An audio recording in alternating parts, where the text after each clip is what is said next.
in a quiet village nestled between green hills and sparkling rivers. There lived a humble young woman named Amara. She was neither rich nor born into privilege. Her home was a modest hut on the edge of the village, and her possessions were few. But Amara had something far more valuable than riches, a dream, and the discipline to pursue it in silence. Her dream was simple yet grand. She wanted to grow a garden so beautiful and bountiful that it would nourish not only bodies, but souls. She had seen the suffering of her people, scarce food in the dry seasons, wilting crops in the rain, and empty stomachs. No one believed a single girl could change that.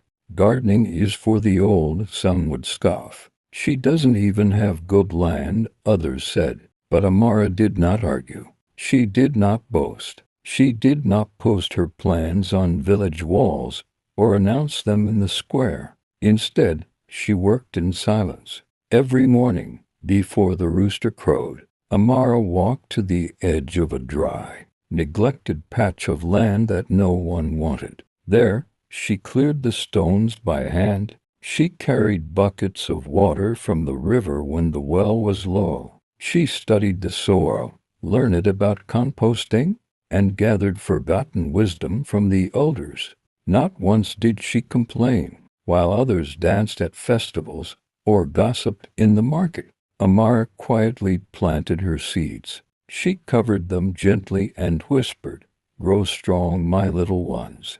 The world is not watching yet, but it will." Seasons passed. Rain came, then drought. Pests tried to ruin her progress. Thieves stole some of her early fruits. Still, Amara said nothing. She worked in silence, tending, watering, pruning. The villagers soon forgot about her, dismissing her as that quiet girl who plays with dirt. But deep underground, her seeds listened. Her silent efforts were not in vain. They took root, they stretched, they grew strong, protected by her care and persistence. Then, one morning, the village awoke to a miracle. What was once dry, forgotten land had bloomed into a paradise. Colors exploded in every direction, flowers danced in the wind, fruits hung like jewels, and vines whispered in the sun. Birds sang, bees buzzed, and the air itself felt sacred. People gasped, speechless.